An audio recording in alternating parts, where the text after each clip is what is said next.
slip up, and then they got another call for backup. Cause I understood why they did it, because I did look suspicious. I had the cart, and then I had my bike, my cruiser that I rode earlier in the day, just so I could get to the dude's house a little quicker. Once I was closer, and so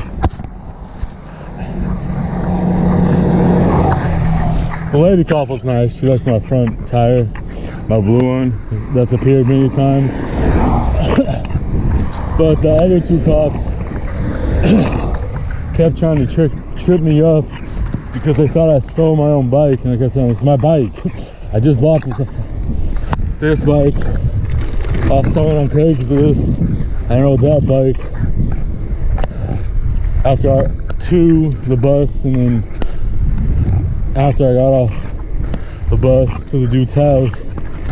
But it took like 20 minutes, and they finally got it, because I didn't depart from my story, but they kept doing the annoying thing where they ask you the same thing to trip you up, or try to trip you up to see if you go in another direction, change your story. But I didn't have a story. That was suspicious. I just had that day where I arranged to go pick it up on the dude off Craigslist, and that's all it was.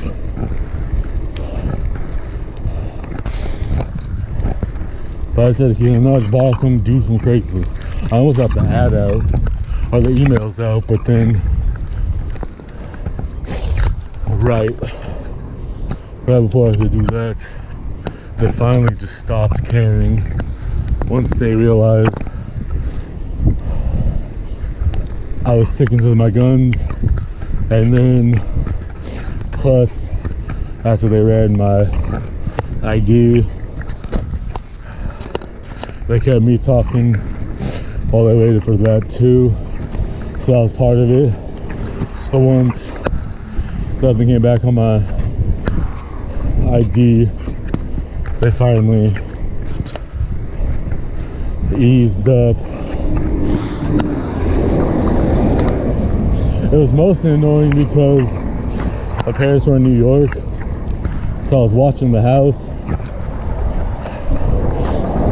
and I figured I'd be gone like 3-4 hours, something like that, because I knew I'd have to ride the cart bike home because it was too big for the bus and BART. So, you know, I factored in time going there and then extra time going back, because it would take, you know, give or take a few minutes, a few miles to get used to the setup, especially since I rode a single speed there, and then I'd come back on a bike with gears and not even a normal, not even handlebars.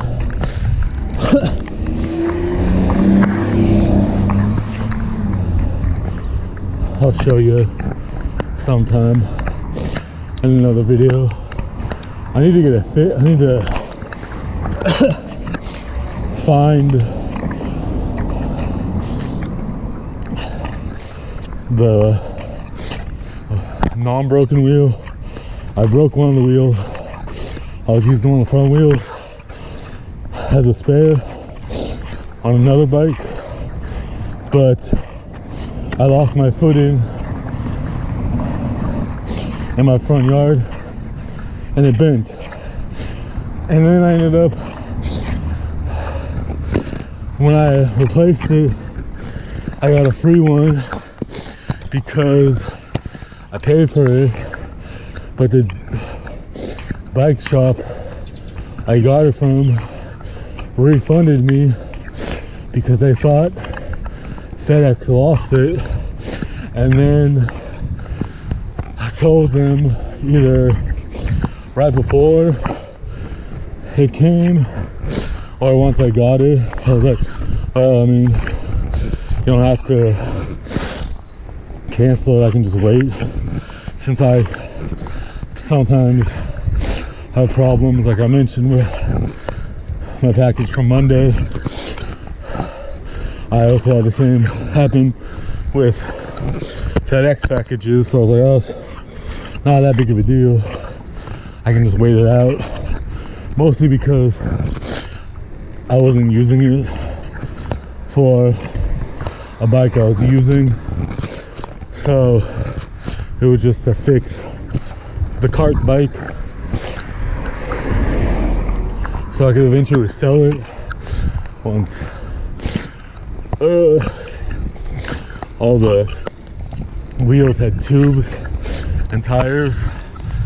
So it wasn't urgent, but whatever I said before or after or both at arriving, they never contact me back. We just have one message. Oh, I'm gonna cancel the order because it looks like they lost it on that. And I replied saying, no, it's cool. But then they didn't reply, or they were just like, whatever, if they did. So it was like $54 or something before or after fees, can't remember. It was like 2 years ago now, or being last year. And then it ended up being free, which was nice, but I felt bad at the same time because it came like the next day or 2 days after or later that same day. Can't remember. It came either the day they canceled it or 1 to 3 days later. So that's why I felt bad, because it never, I think the tracking at the last minute updated. It was one of those, something like that, like 1 or 2 facilities before I got it type thing. All right, I'm going home because I need water.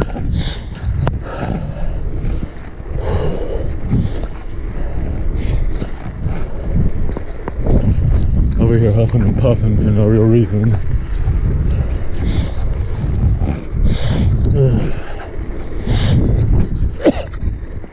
Shoot. Hopefully the dog doesn't get all ants in the pants. She's very weird. I think that my dad just got home, so it seems. Maybe that wasn't him in front of me.